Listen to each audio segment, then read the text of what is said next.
Hello, everyone. Good evening on this presumably exciting night if you've been following the Pacers.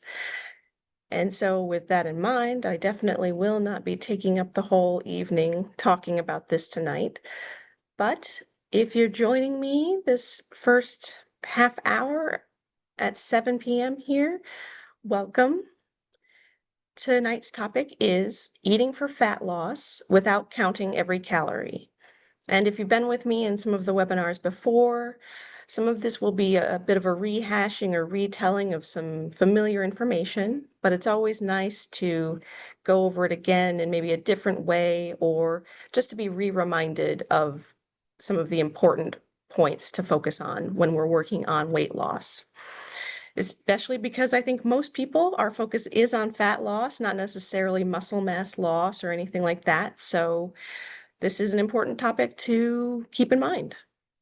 As always, if you have any questions at the end of this presentation, feel free to hit the button, the Q&A button at the bottom left hand of your screen, and you can choose to be anonymous or have your name, but I'll likely say it out loud if that's the case. And I'll be answering them at the end about this topic or any other nutrition-related topic that may come to mind. So without further ado, let's get started. As always, and especially with this particular topic, just remember it is the quality of your calories that matters. And this is another webinar episode, if you will, that makes that point really clear. So broadly speaking, we'll be touching on why calorie counting isn't really required to meet your goals, some basic principles of fat loss, the principles also of building a satisfying meal throughout the day, and how to avoid some common pitfalls while on GLP-1 medications. So let's talk about calorie counting, since that's the main thrust of this conversation in regards to weight loss and fat loss. So calorie counting is essentially the base of many, many old-fashioned ways of dieting.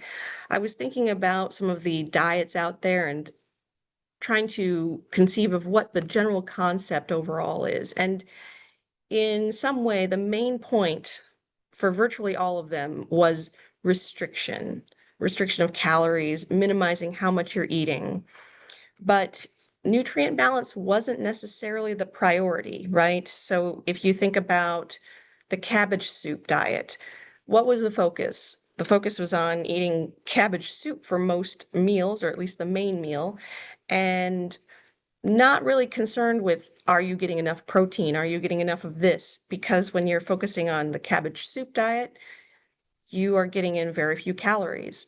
Or the human growth hormone, the HCG diet, that one was restricting calories by up to about 800. And again, it was just about eating less for many of these. Now, there were some areas that would cover these diets and still talk about getting some sort of balance, but many times it was just eating less.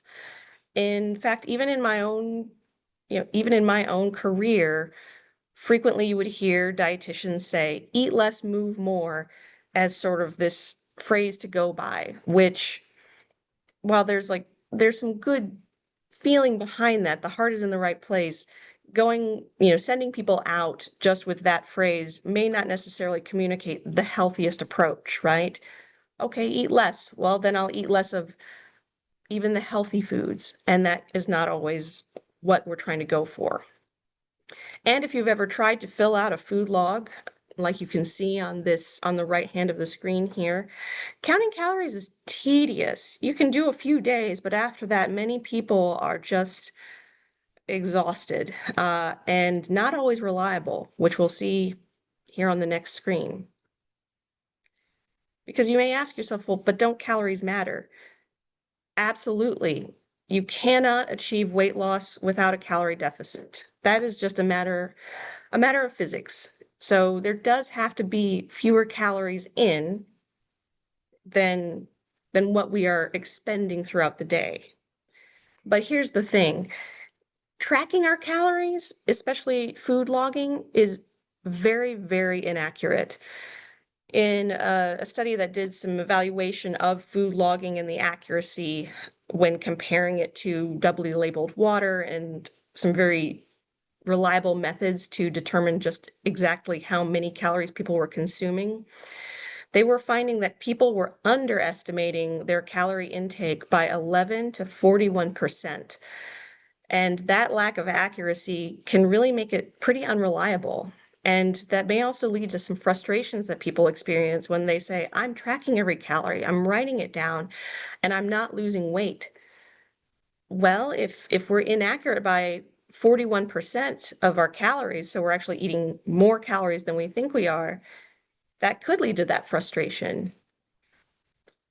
And then, as I had mentioned before, if we are restricting our calories indiscriminately, yes, that could lead to less weight, of course, right? Because we will achieve weight loss if we restrict our calories, but less healthy. Because one phrase I use, it sounds a little bit maybe harsh, but skinny doesn't equal healthy.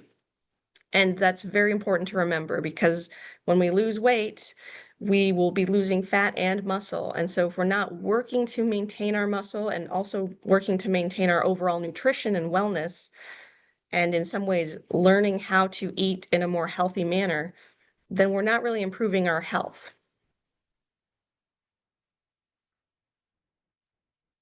So then what is the formula for fat loss? And it's a complex situation because, like I said, as we have a calorie deficit, and there are other techniques to do this without counting calories, but with that calorie deficit, we will see a loss of some muscle mass and fat mass. That's going to be inevitable no matter which way we work toward weight loss. However, when our focus is on fat loss and we want to maintain our muscle and even attempt to grow it as much as possible by working on weight training and resistance training techniques, and then fueling our muscles with protein to prevent excessive loss there. And carbohydrates are important. Moderate intake of carbohydrates throughout the day, not too much at once, and certainly the right types, so more complex carbohydrates, that can also be very helpful in just continuing that burn and helping to fuel our muscles with glycogen and carbohydrates for that function as well. So you may remember the calorie counting food log image that I had a couple slides earlier. And this is an example of a balanced plate. And I apologize if you are colorblind, this may be difficult to see, so I will just definitely describe it here.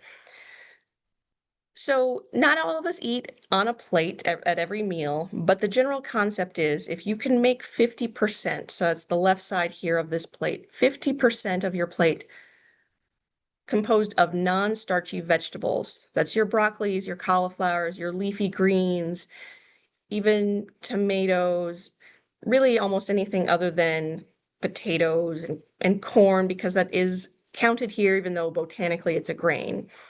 But non-starchy vegetables, if that's taking up half your plate, that's also taking up a lot of volume in your stomach and giving you a lot of nutrients with very few calories. This is what we're talking about, nutrient-dense types of foods, which we've talked about before. So here's a lot of nutrients, very few calories. The higher calorie areas are on these quarters of plates, right? So the top right-hand quarter is protein, and ideally lean proteins. Healthy fats, of course, are involved throughout this in cooking techniques, say using olive oil to cook with, etc. But here's where your protein comes in, because that still is important to focus on. And so even though you're going to have calories coming from there, if you're choosing leaner proteins, you're going to be getting some of the healthier calories and also lower levels total from there. And then once you've filled up on 3/4 of your plate using the protein and non-starchy vegetables, well, your higher fiber, ideally, carbohydrates are in this last quarter here. So, of course, I push high fiber carbs first, but if there's enough room, that's where you would also be putting, say, the dinner roll or something like that. But the idea is hopefully you've already filled up enough here that if there is a dinner roll to be had, you've had maybe half of what you normally would eat. And so by doing so, you're already cutting back on the less beneficial calories and maximizing the nutrition that you're getting there. And you didn't have to count anything. And just for a quick frame of reference, because I have looked at certain packaging on non-starchy vegetables, normally, a regular serving size of vegetables, say broccoli or a bunch of green leafies, half of your plate, that might be somewhere from 15, maybe a maximum of 75 calories. So imagine if 50% of your plate is only 75 calories, you've got some wiggle room to work there.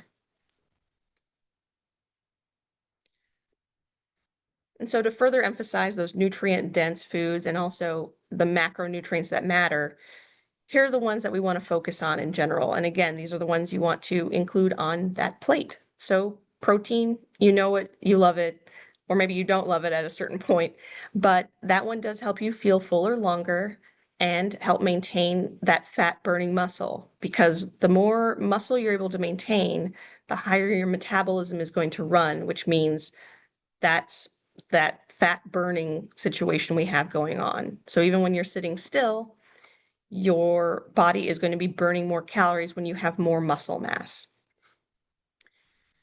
Also, fiber.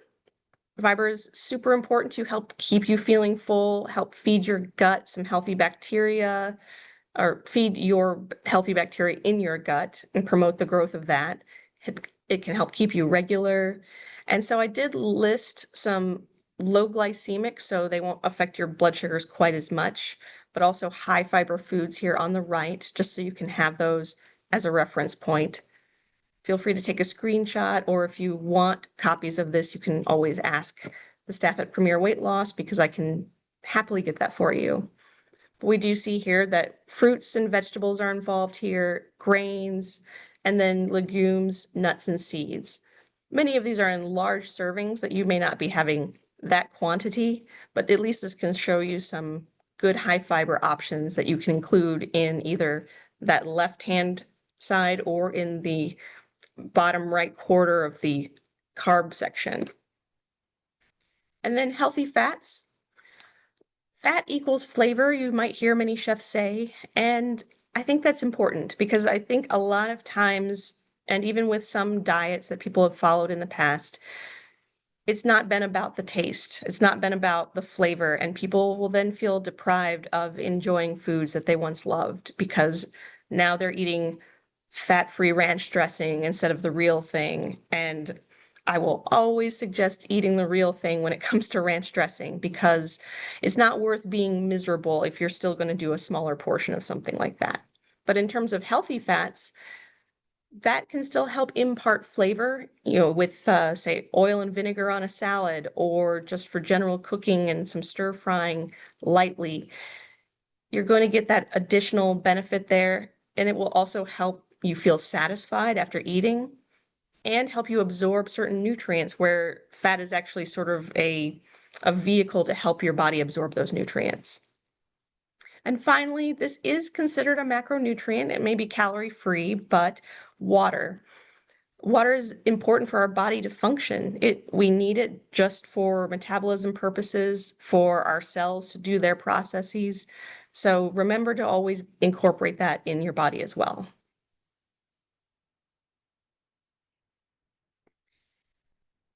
We're also talking about meal timing and structure, because consistency can be key.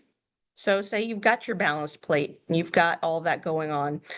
Well, it's still a good idea to have some structured meal plans, which I know is not always possible. We have to live our life, but if we can work on averages, if we can generally expect to be eating more consistently than not, that's going to be helpful. Because while your appetite might be lower, if you're skipping meals altogether, you may end up with those energy slumps that we've talked about before. And for many people, the appetite suppression effect of these medications don't last for the entire week. For some people they do, but not for everyone. And so when your appetite is coming back, if you have not been very consistent with your meals, maybe you will end up overeating. And it would be an unconscious type of move, but that can also happen. And just remember, consistent meals does not mean big meals. So I have this example. I included this previously with another presentation, but the Mayo Clinic did a wonderful little daily menu. And up here, while it's cut off, we've got breakfast, lunch, dinner, and a snack, which is optional, of course. But they did a wonderful job of creating these meals, these daily meal plans, and the portion sizes are not large. They might be large to create, but you can see that there are leftovers frequently. And so the portions are small, but the meal times are consistent. So even if, and this just calls to mind, so even if we had that balanced plate, a lot of times we think of dinner plates being a little overwhelming. Well, then don't worry, don't have it on a dinner plate. Have it on a saucer or on, a small salad plate. Make the plate smaller, but still consider those proportions of having 50% of non-starchy vegetables. So that way you're still maximizing your nutrition. Now let's talk about some pitfalls that you may have experienced or you may know of other people experiencing when they're taking GLP-1s or maybe when they're thinking about taking GLP-1 medications. So undereating can lead to fatigue as well as muscle loss, which we've touched on earlier in this presentation. And so when we're having that fatigue, first of all, that's just not pleasant. You don't feel like yourself. You're not really functioning. You might be alive but not living. And then we've got the muscle loss, and this can lead to the potential for that yo-yo dieting. So when your appetite may return, again, we were talking about potentially overeating. And now if you are missing that extra muscle you once had, that means that baseline metabolism has decreased. So your appetite's returned, you might be wanting to eat the same amount, but you're going to be burning far less. And that's where we can see that yo-yo dieting take place. Also, protein is not always the most appealing food for mostly anyone. Plus, it's not that easy to be portable sometimes. So if people are on these medications, protein might not be a priority, maybe because of not being taught about that. Maybe it doesn't sound good. Maybe it's just the appetite is so low. The last thing anyone is thinking about is, say, a steak, which is understandable. Okay, yes, you will still lose weight. But what kind? Again, we're back to that. Yeah, you'll see your weight go down, but it's going to probably be more of that muscle mass loss than what you're aiming for. And as I say here, you lose weight if you eat less, but you'll be healthy if you eat well. So eating well while eating less is very important. And so with these pitfalls, I went searching on social media because I know I'd seen them before, and I know there are many more. You probably have seen them as well if you're on social media.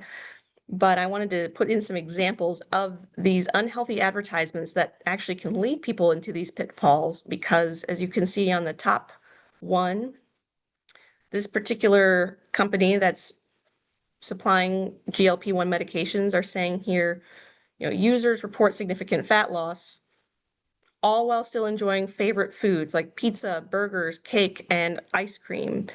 And again, it doesn't mean you can't have those, but promoting this style of eating, of eat whatever you like, don't worry about how to eat, don't worry about learning to eat healthily, can be an unhealthy mindset. And considering that this is an online company advertising, I find it difficult to believe that they can confirm for sure if it's actually significant fat loss versus just weight loss. And the one here, this advertisement, I take umbrage with as well, because the person is saying, just because I didn't waste time in the gym doesn't make it invalid. Well, I hate to break it to that person, but okay, maybe they did lose their 10-pound goal loss, but I would question whether or not the health is actually better, because if you're not going into the gym and not putting in some work, you don't have to get a gym membership, but if you're not working on some form of resistance or movement or some version of exercise to your tolerance, that's not necessarily going to be the most healthy approach. So I wanted to just show some of those examples, which I'm sure you've run into a time or two. So let's talk about some real life techniques that are also cutting back on calories without counting those calories. One was on page 8. There are some good examples for making high protein snack swaps. So if you have that booklet that you got hopefully from Premier Weight Loss, page 8 has some examples of some high protein swaps, such as I believe there's a Greek yogurt instead of sour cream for, say, your foods that you might want to use sour cream on. Also, roasted veggie chips or maybe some crunchy chickpeas as a snack instead of chips. And I also know Quest has high protein chips that are very popular with a lot of people. And I know I tried some edamame snacks at one of the Premier Weight Loss offices, and I thought they were incredibly delicious. So those are all some very good options. And if you are shopping at a grocery store or doing online shopping, maybe make sure you've had one of these snacks before you go shopping, so that way you're not making those impulse buys. Whenever we're hungry and we're shopping, it's much easier to go after what's being advertised on the end cap or what looks appealing. And that's by design. Grocery stores are designed well for us to find some of those appealing snack foods. So try to avoid that. And the best way to do that is to not go hungry, which is easier said than done, absolutely. But again, maybe have a little packet of some of these veggie chips or chickpeas ready to go with you in the car, so that way, if you're at the grocery store, you will have been satisfied before going in. And maybe you're running low, and so that'll cue you to buy those snacks again. And then when eating, like we talked about, choose those non-starchy vegetables first. Everything else will still be there after you're done, but let's choose those first. That's the nutrient dense, low calorie. Let's go with that first to see how you're feeling. And when you're halfway through your meal, take a moment, maybe socialize, pause. You can even pause by putting a fork down between every bite. Easier said than done, of course, because it's a new habit to develop. But pause when you're halfway through and just get back in touch with yourself and see how you're feeling. And this might be a time to rank your hunger. I included this image on the right in a previous presentation. It's a hunger scale, so that when you get in touch, you can sort of see where am I right now? Am I still feeling pretty hungry? Or am I satisfied? Slightly full? Or have I gotten to the uncomfortable stage? And certainly if you're feeling a 7, but you've got more on your plate, don't force it. Either have it packed up and save it for leftovers or just leave it behind. But if you're around a 5, then that might also just be a cue to wait a little longer and see if you get up to the pleasantly full sensation. If after about 10 minutes, not quite, maybe you can eat a little bit more, but get in touch with yourself and just see where you are, because eating until we reach a 7 is not exactly the best approach, because again, what our feelings of fullness tend to catch up with us a little bit late. So if we're eating to a 7, you'll be feeling like an 8 or a 9 a few minutes later. So to put that all together, counting calories really isn't necessary and may not be very helpful. And in some cases, it can actually be harmful for some people. So keep that in mind. Remember to balance your meals, because that can lead to better overall results while still eating fewer calories. And remember, this is a process of learning or maybe relearning about how to eat. And so making those sustainable long-term changes are going to be more beneficial for the long term than, say, a strict restriction that we know doesn't have any sustainability to it.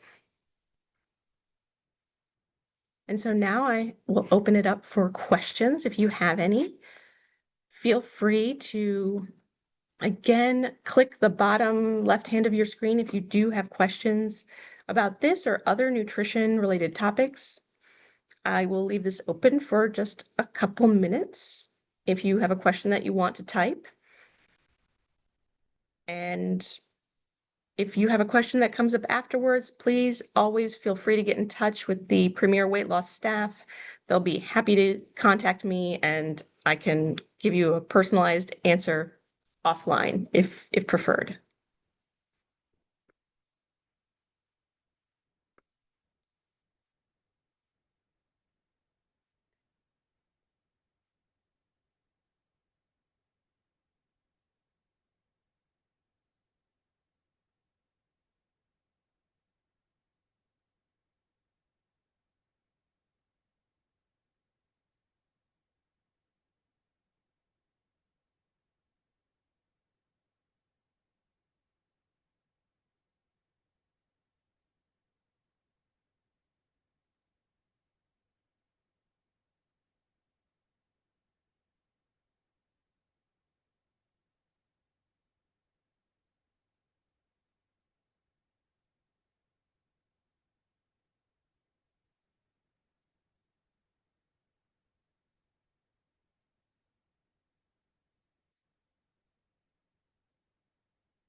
Okay, I will wait about 1 more minute.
Well, okay. I think that concludes our webinar for the evening.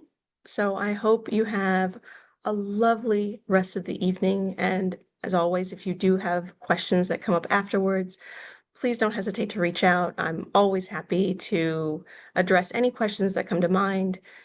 And have a wonderful night. And if you pay attention to the basketball, then go Pacers.